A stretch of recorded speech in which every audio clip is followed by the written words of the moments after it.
मोडके सवाल Maharashtra TV news मध्ये आपले स्वागत। आपण पाहतात सवाल महाराष्ट्राचा, तुमचा आमचा सर्वसामान्य जनतेचा सवाल महाराष्ट्राचा। सुरुवात करूया आजच्या ताज्या घडामोडींनी। पिढीची निवडणूक होत असते आणि मागची निवडणूक 2020 मध्ये झाली होती आणि निश्चितच पुढचे 5 वर्षांमध्ये 2025 मध्ये आपली पंचवार्षिक निवडणूक लागलेली आहे। आपल्या संस्थापक पॅनलच्या प्रचार सभेच्या निमित्तानं आज या ठिकाणी या प्रचार सभेचे खऱ्या सांगता आहे, शेवटची सभा आहे, त्या निमित्तानं बरेच दिग्गज आपल्याला मार्गदर्शन करण्यासाठी आणि शुभेच्छा देण्यासाठी या ठिकाणी उपस्थित आहेत। त्यामध्ये नवी मुंबई महानगरपालिकेचे माजी सभापती नेते आदरणीय ठबे साहेब, त्यांच्या समवेत आलेले मोरे साहेब, आदरणीय वाळू साहेब, शिंदे साहेब, त्याचप्रमाणे मुंडे साहेब,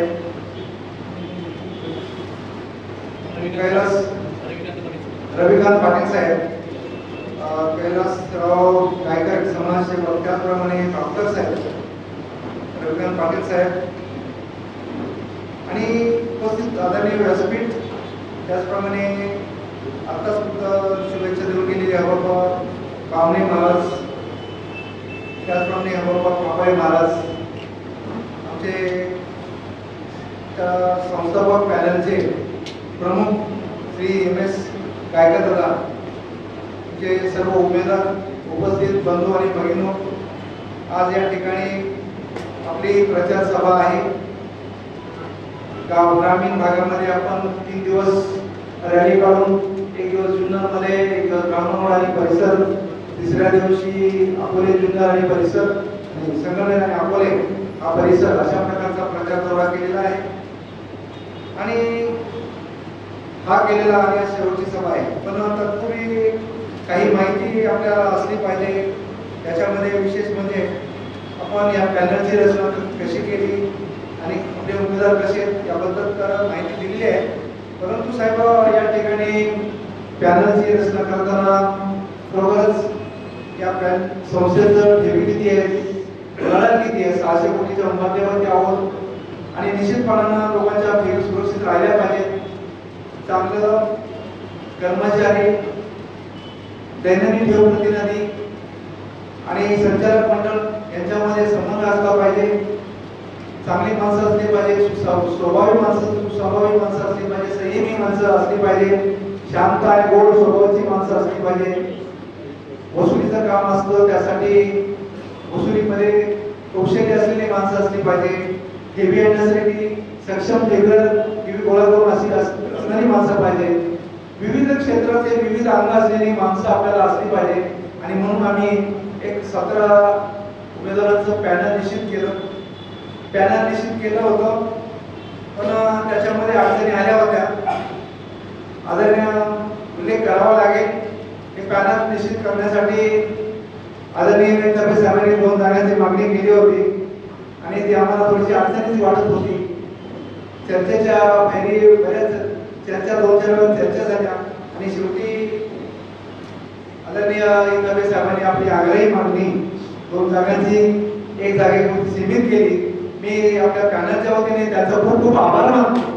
आमचा पुढचा प्रवास खरोखर सुखद झाला आणि आम्ही सुखावलो आणि जोमाने कामाला लागलो। आदरणीय साहेब, आपले पुन्हा मी एक आभार मानतो। आपण सुद्धा संस्थेच्या हिताची काळजी घेता हे आपल्या निर्णयातून किंवा आपण जे आपली मागणी होती ती आपण थोडीशी मागे घेतल्याबद्दल पुन्हा एकदा धन्यवाद देतो आणि चांगलं पॅनल आपल्यापुढे तयार केलेलं आहे। साहेबांनी ते नावं आमची पहिल्यांदा मागून घेतली, उमेदवार कोण घेणार, काय घेणार, त्याची बॅकग्राऊंड तपासलेली आहे आणि निश्चितपणाने हे सर्वांचं पॅनल आहे असं म्हटलं तरी काही वावड ठरणार नाही। तर हे करत असताना त्या संस्थेने 600 कोटी व्यवसाय केलेला आहे। कोरोना काळामध्ये सुद्धा आपण सीरियस आपलं कार्यान्वित केलेलं आहे।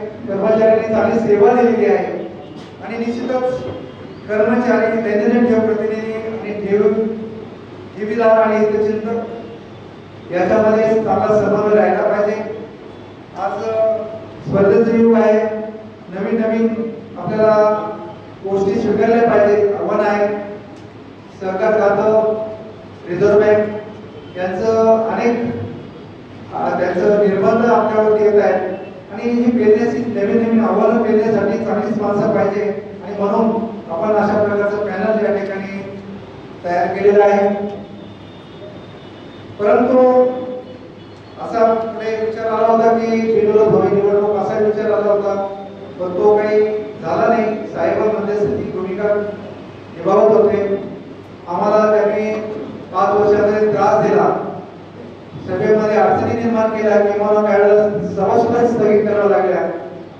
अशा विचाराची माणसं आम्हाला नको होती आणि तीच नाव पुढे यायची आणि म्हणून साहेब आम्ही तडजोड स्वीकारले नाही. हे त्याच्या मागचं गमक आहे. आज कैलासवासी गुलाबराव शेळके आपल्या त्यांच्या निवडणुकीच्या प्रचारामध्ये नेहमी सांगायचे, आम्हाला मार्गदर्शन करायचे की संचालक मंडळ जर चांगला कारभार चालवायचा असेल, संस्थेचं भवितव्य उज्ज्वल करायचं असेल तर संचालक मंडळ हे एकजिनसी असलं पाहिजे. एकजिनसी असलं पाहिजे म्हणजे आपल्याला काही अडचणी येत नाही आणि संस्थेची प्रगती होते. हेही विचार आम्ही मनाशी बाळगले आहेत. हे करत असताना या 2.5 वर्षापासून संस्थेमध्ये नवीन चेअरमन आले आणि ते आल्यानंतर खऱ्या अर्थानं हे पण सगळ्यांना सांभाळून घेण्याचं आहे, समन्वय साधण्याचं आहे. संस्थेत जवळण्यासाठी, योग्य निर्णय घेण्यासाठी वरिष्ठांना जवळ घेतलं पाहिजे, विचार ऐकले पाहिजे. पण असं झालं नाही. वरिष्ठांशी समन्वय साधला गेला नाही. वरिष्ठांची विचार व्हायची नाही, सल्लाही नाही. या गोष्टी आम्हाला पोचत होत्या आणि करत असताना त्याने त्यांच्या मुखात सत्तेचा गैरवापर झालेला आहे. कर्मचाऱ्यांना सुद्धा सगळ्यांना सारखी वागणूक दिली गेली नाही.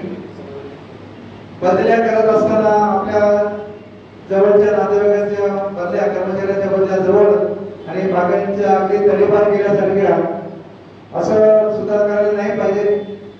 त्या गोष्टीवर माणसानं सगळ्यांच्या हिताचा विचार केला पाहिजे. हेही आम्हाला जाणवलं.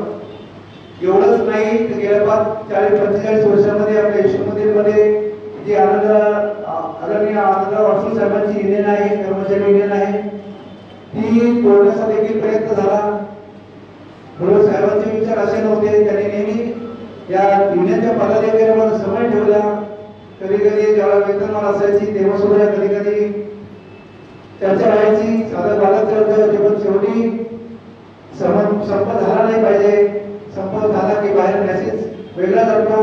ठेवून आपल्याकडे ठेवून मागण्यासाठी येऊ शकतो आणि त्याचा विपरीत परिणाम होऊ शकतो. याची जाणीव आदरणीय कैलासवासी गोळे साहेबांनी सतत जपली, आदरणीय दादांनी सुद्धा जपली आणि ही युनियन तोडण्याचा प्रयत्न एवढंच नाही, गावाला माणसं पाठवली, सह्या घेतल्या. अशा चुकीच्या गोष्टी बऱ्याच झाल्या आणि सांगायचं तात्पर्य म्हणजे काय, ते करत असताना कर्मचारी आपल्याकडे ओळखायचे. म्हणजे गेल्या 6 महिन्यामध्ये आपल्याकडे काही कर्मचारी आपल्या विचाराचे नाही, ते आपल्याकडे ओळखण्याच्या दृष्टिकोनातून आठवण करून देतो की आपल्याकडे औरंगजेब आले होते आणि त्यांना काही लोक सत्ता महाराष्ट्रामध्ये मिळवायची होती.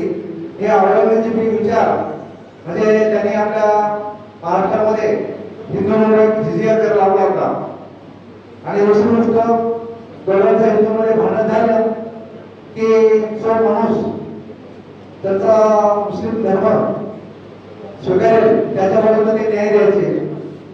अशा प्रकारचं वागणं आम्हाला वर्ष 2 वर्षामध्ये लावलं, म्हणजे अनुभवायला मिळालं आणि निश्चितच अशी प्रवृत्ती बरोबर नाही. खऱ्या अर्थाने आदरणीय मधुकर गायकर असतील, कैलासवासी माझे बरोबर स्वर्गवासी साहेब असतील, यांचे विचार विचारातून आम्ही आमच्यासारखे कार्यकर्ते तयार झाले. आम्ही ज्यांनी खरोखर संस्थेला योग्य असं वेळ दिलेला आहे, संस्थेला वाढवलंय, आज इथपर्यंत संस्था वाढलेली आहे. याच्यामध्ये दोघांचं एक फार मोठं योगदान आहे. त्यांचं शिवाय सुरुवातीच्या कोरोनाच्या काळामध्ये गोडके मास्तर असतील, शेळके मास्तर असतील, मारे मास्तर असतील, श्री एम.एस. सीतारामने असतील, भदेसाहेब असतील, या सर्वांनीच मोठा योगदान केले, वेळ दिलेला आहे आणि मग यांना विसरून चालणार नाही. निश्चितपणाने याची आम्हाला जाणीव आहे आणि म्हणूनच आम्ही या यशोमुलींचं उज्ज्वल भविष्य घडायचं असेल तर या सर्व मान्यवरांचे विचार आम्ही सोबत ठेवलेले आहे. आम्ही असं म्हटलं नाही की दादांचं पॅनल आहे आणि दादाचाच फोटो ठेवा, बाकीचं काही होतं नाही, असं नाही आहे. आम्ही पुढे साहेबांचा फोटो ठेवतो, आम्ही त्याला गुरु सन्मान असं मानतो आणि हे सगळ्या दुनियाला माहिती, कार्यकर्त्यांना माहिती आहे, सगळ्या परिसराला माहिती आहे. हे सगळेच माणसं सहकारामध्ये कधीही एक माणूस सहकार यशस्वी करू शकत नाही, हा सहकाराचा सिद्धांत आहे. आणि काहीतरी भावनिक व्हायचं, भावनिक मतदानासाठी जोडवा मागायचा हे बरोबर नाही. आपण सगळ्याचे तुझ्या पुढे घेऊन जाणार आपलं संचालक जे उमेदवार आहे, भावी संचालक मंडळ होणार आहे आणि आम्हाला निश्चितपणाने या ठिकाणी आदरणीय देवकर साहेबांचं मार्गदर्शन मिळतं. तेही एक जाणते आहेत, त्यांनी सांगितलं का सुरुवातीला चर्चा अशीच झाली की आपल्याला एकच पॅनल केलं पाहिजे आणि एकच त्यासाठी आपण प्रयत्नशील असलं पाहिजे. परंतु काही गोष्टी शक्य नव्हत्या म्हणून तशी परिस्थिती आज झाली आणि म्हणून ही पार्श्वभूमी आपल्याला सांगितली पाहिजे थोडीशी आणि ही फार महत्वाची पण आहे म्हणून थोडंसं विषय झालेला आहे. मला सांगतो आपण जे पॅनल सक्षम पॅनल आपण तयार केलेला आहे, सगळे अनुभवी माणसं आहेत, नव्या जुन्याचा आपण मेळ घातलेला आहे आणि म्हणून आम्ही गेली 5-6 दिवस या ठिकाणी फिरतोय, ग्रामीण दौरा केला आहे. या ठिकाणी प्रत्येक आपले उमेदवार जागोजागी शाखेच्या जवळ असलेले काम करतायत, भेटतायत, चांगला रिस्पॉन्स आपल्या पॅनलला मिळतोय आणि सर्व प्रकारचं आपण काम चांगल्या पद्धतीत करतोय. आपलं चिन्ह आपल्याला सर्वांना माहिती आहे, संस्थापक पॅनलचं चिन्ह आहे कपबशी आणि या कपबशीला आपल्याला निवडून द्यायचं आहे. कपबशीची 17 चिन्ह आपल्या पॅनलमध्ये आहे. आपल्या निवडणूकमध्ये मतदार पत्रिकेमध्ये 5 मतपत्रिका असणार आहेत आणि 5 पत्रिकेमध्ये मोठं जे जम्बो मतपत्रिका असेल त्याच्यामध्ये 24 उमेदवार आहेत, 12 आपले आहेत, 12 त्यांचे आहेत. आपलं चिन्ह कपबशी आहे. महिलांसाठी 2 जागा आहेत, 2 महिलांना आपल्याकडे कपबशी चिन्ह आहे. ओबीसी साठी 1 आहे, एनटी साठी 1 आहे आणि एससी एसटी साठी 1 असे 12 आणि 2 14 आणि 1 असे 17 उमेदवार आपल्याला निवडून द्यायचे. 17 कपबशा समोर ठेवा.